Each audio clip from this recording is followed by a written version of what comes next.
നമസ്കാരം. കാന്തല്ലൂർ പഞ്ചായത്തിൻ്റെ നേതൃത്വത്തിൽ ഉന്നത വിജയം നേടിയ വിദ്യാർത്ഥികളെ ആദരിച്ചു. പഞ്ചായത്ത് ഹാളിൽ നടന്ന ചടങ്ങ് പഞ്ചായത്ത് പ്രസിഡന്റ് എസ് ശിവൻരാജ് ഉദ്ഘാടനം ചെയ്തു.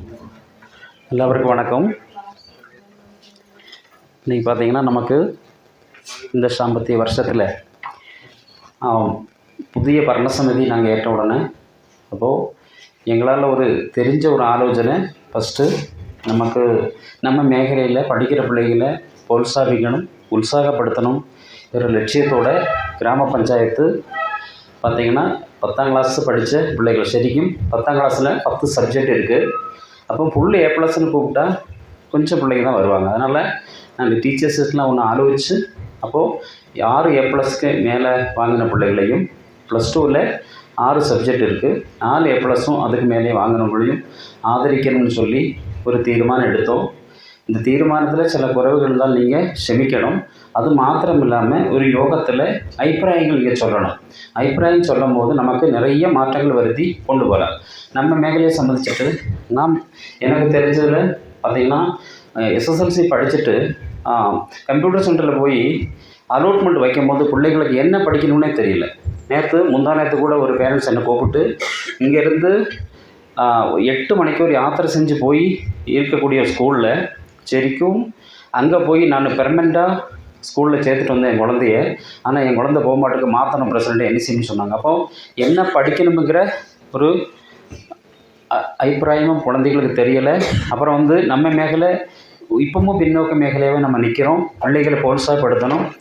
எல்லாருமே பார்த்திங்கன்னா நம்ம பிள்ளைங்க எல்லாருமே IAS ஆகணும்னு சொல்லி கொடுத்து வளர்த்தணும்னு தான் என்னோடய அபிப்பிராயம். காரணம் அப்படி ஒரு மாமரத்தில் உச்சியில் இருக்கிற மாம்பழத்தை பிடுங்கிட்டு வான்னு ஒரு குழந்தைகிட்ட சொன்னால் கீழே இருக்கிற மாம்பழத்தையாவது கொண்டு வந்துடுவாங்க. அதனால் பெரிய லட்சியத்தை நம்ம சொல்லி கொடுத்தா நம்ம கண்டிப்பாக ஒரு சின்ன ஒரு அரசு வேலையிலையாவது நம்ம போயிடுவோம். நம்மளுடைய நான் முன்னே நிறைய சொல்லியிருக்கேன். நம்மளுடைய போலீஸ் மேதாவிகிட்ட நான் பேசும்போது நம்மளுடைய தேவிகுளம் தாலுக்கில் மட்டும் 1500 தஸ்திகளுக்கு வேக்கன்ட் இருக்குதுன்னு சொன்னாங்க ஒரு டிபார்ட்மெண்ட்டிலும். ஆனால் இங்கே பஞ்சாயத்து உட்பட முழுவதும் ஸ்தாபனங்களிலும் வெளியே அதர்ஸ் டிஸ்ட்ரிக்டிலிருந்து வரக்கூடிய உத்தியோகஸ்தமார் மட்டும் தான் இங்கே வர்றாங்க. நம்ம பிள்ளைங்க வளர்ந்து வர்றது ரொம்ப கம்மியாக இருக்குது. நம்ம எல்லாருமே ஒற்றைக்கட்டாக இதுக்கு ஒரு மாற்றம் வருத்தி அவங்க ப்ரோத்சாகிச்சு கொண்டு போகணும். இப்படி உள்ள வேதிகள் அவங்களுக்கு கௌரவப்படுத்தணும்னு சொல்லி தான் நம்ம செய்கிறோம். அதனால் ஃபுல் A+ படித்தவங்க தான் பெரிய ஆளாக வரணும்னு இல்லை. பாக்கி எல்லாரையுமே நம்ம உற்சாகப்படுத்தினா முன்னுக்கு வருவாங்கிறது நம்ம முன் கருதி கொண்டு தீர்மானம் எடுத்தோம். அது மாத்திரம் இல்லாமல் நம்ம பார்த்திங்கன்னா எப்போவுமே ஃபுல் A++ ப்ரோத்சாகிக்கிற ஒன்று நம்ம பார்த்துருவோம். ஆனால் எங்களுடைய மனசில் பரணசமிதி மனசில் ஒன்று தோணுது, இதுக்கெல்லாம் ஒரு காரணக்காரங்க சினிமாவில் பார்த்திங்கன்னா கதாநாயகன் கதாநாயகி பாக்கி உள்ள கதாபாத்திரத்தில் நம்ம பார்த்து சந்தோஷப்படுறது உண்டு. ஆனால் சின்ன ஒரு பேர் சைடில் வரும், டைரக்டர்னு சொல்லி ஒரு தயாரிப்பாளர். அது யாருன்னு சொன்னால் அந்த ஸ்கூலினுடைய மேனேஜ்மெண்ட் தான். அவங்க எல்லா வேலையும் கஷ்டப்பட்டு கடைசியில் பேரண்ட்ஸ் கூட கடைசி நேரத்தில் SSLC எக்ஸாம் எடுத்த நேரத்தில் தெய்வத்துக்கிட்ட இந்த மாதிரி பிரார்த்தனை பண்ண மாட்டாங்க. நான் பார்த்துருக்கேன் ஜெய்மாதம் உட்பட ஸ்கூலுகளில் மண்டிகிட்ட தெய்வத்துக்கிட்ட பிரார்த்தித்து என் புள்ள ஜெயிக்கணும்னு சொல்லி தெய்வத்தை பிரார்த்திப்பாங்க. அது பயங்கரமான ஒரு சம்பவம். அவ்வளோ கஷ்டப்பட்டவங்களை ஒரு வேதியில் 10 பேர்த்துக்கு முன்னாடி அவங்கள வாழ்த்தணும், அவங்கள புகழ்த்தணுங்கிற எண்ணம் எங்கள் பரணசமிதிக்கு வந்துச்சு. அதன் அடிப்படையில் நம்மளுடைய 3 ஹை ஸ்கூல் தான் இங்கே இருக்குது. இந்த 3 ஹை ஸ்கூல்லையும் அதாவது ஃபுல்லாக பாஸ் ஆகியிருக்காங்க. நம்ம மறையூர் ஹை ஸ்கூலில் மட்டும்தான் 95.2 தான், ஒரு பொண்ணு மட்டும்தான் எக்ஸாம் எழுதுன்னு நினைக்கிறேன். ஆனால் பாக்கி எல்லோரும் நல்ல ரீதியில் படிக்க வச்ச காலகட்டம்.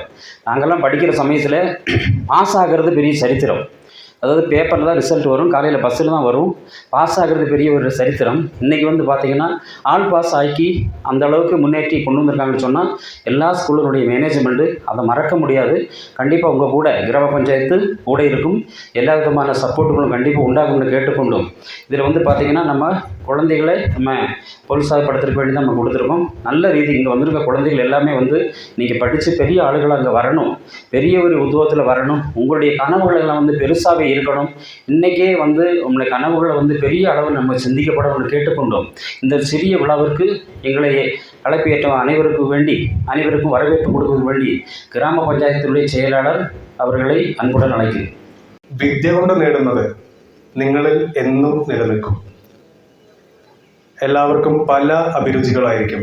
അതുകൊണ്ട് അവരുടെ അഭിരുചിക്കനുസരിച്ച് അവരുടെ ഭാവി എന്തായിരിക്കണം തീരുമാനിക്കുക. എനിക്ക് ടീച്ചർമാരോടാണ്, പാരൻസിനോടാണ് പറയാനുള്ളത്. നിങ്ങൾ ഇവരുടെ വിദ്യാഭ്യാസത്തിന് വേണ്ടി ചെലവഴിക്കുന്ന ഓരോ രൂപയും അത് ലക്ഷക്കണക്കിന് രൂപയുടെ മഹത്വമാണ് അതിനുള്ളത്. നിങ്ങൾ നിങ്ങളുടെ സമയം ഇൻവെസ്റ്റ് ചെയ്യുന്ന ഓരോ മിനിറ്റും അത് വർഷങ്ങളുടെ മഹത്വമാണ് ഉള്ളത്. നമുക്കറിയാം, വിദ്യാധനം മഹാധനം, അതാണ് ഏറ്റവും പ്രധാനം. വിദ്യ കൊണ്ട് സമ്പന്നരാകുക. സമ്പന്നത എന്ന് ഉദ്ദേശിച്ചത് കാശുകൊണ്ട് മാത്രമല്ല, ഭൗതികമായും ശാസ്ത്രീയമായും എല്ലാ തരത്തിലും വിദ്യ അഭ്യസിക്കുന്നതിലൂടെ നമ്മൾ അടുത്ത തലമുറയ്ക്ക് വലിയ ഒരു മാർഗദർശിയായി മാറുകയാണ്. ഇതോടുകൂടി എനിക്ക് പറയാനുള്ളത് അവസാനിപ്പിക്കുന്നു. ഇത് ആർക്കെങ്കിലും അവരുടെ മനസ്സിലൊരു വഴികാട്ടിയായി മാറുന്നുണ്ടെങ്കിൽ എനിക്കത് സന്തോഷം മാത്രമേ ഉള്ളൂ. പ്രസിഡന്റ് പറഞ്ഞതുപോലെ നമ്മൾ ഏറ്റവും ഉയർച്ചയിലെത്താൻ വേണ്ടി പഠിക്കണം. ഒരു IAS ആവുക, അല്ലെങ്കിൽ ഒരു ഏറ്റവും വലിയൊരു എഞ്ചിനീയർ ആവുക, IES ആവുക, ഇതൊക്കെ വിചാരിച്ച് നമ്മൾ പഠിച്ചാൽ നമ്മൾ എവിടെയെങ്കിലുമൊക്കെ നല്ല രീതിയിലെത്തും. അല്ലെങ്കിൽ നല്ലൊരു സംരംഭകനാകുക. നമ്മുടെ അഭിരുചിക്ക് അനുസരിച്ച് നിങ്ങളുടെ സ്ട്രീം ഏതാണോ അത് തിരഞ്ഞെടുക്കുക. 10ാം ക്ലാസ് കഴിഞ്ഞ കുട്ടികളോട് എനിക്ക് പറയാനുള്ളത്, സ്കൂൾ സിസ്റ്റർമാരും പ്രിൻസിപ്പൽമാരൊക്കെ ഉള്ളതുകൊണ്ട് പറയാണ്, എത്രയും വേഗം നിങ്ങൾ അവർക്കൊരു കരിയർ ഗൈഡൻസ് കൊടുക്കണം. അതായത് സയൻസും കമ്പ്യൂട്ടറും മാത്രമല്ല സ്ട്രീമുകളുള്ളത്, ഹ്യൂമാനിറ്റീസ് ഉണ്ട്, അതുപോലെ പല സ്ട്രീമുകളുണ്ട്, പല മേഖലകളുണ്ട്. അത്തരം മേഖലകളുടെ സവിശേഷത എന്താണെന്ന് പറഞ്ഞു കൊടുക്കാൻ നിങ്ങൾക്കാവണം. ഇതോടുകൂടി ഞാൻ എൻ്റെ വാക്കുകൾ ചുരുക്കുന്നു. ഇന്ന് വന്ന എല്ലാ കുട്ടികൾക്കും മാതാപിതാക്കൾക്കും ഞാൻ എൻ്റെ അഭിവാദ്യം അർപ്പിക്കുന്നു. Thank you. ബ്ലോക്ക് പഞ്ചായത്ത് അംഗങ്ങളായ ഉഷ ഹെൻറി, ഭാഗ്യരാജ്, കാന്തല്ലൂർ പഞ്ചായത്ത് വികസനകാര്യ standing committee chairman K. Karthik, school പ്രിൻസിപ്പൽമാർ, വിവിധ സംഘടനാ നേതാക്കൾ, രാഷ്ട്രീയ കക്ഷി നേതാക്കൾ എന്നിവർ ആശംസകൾ നേർന്നു. News desk, Marayoor vision.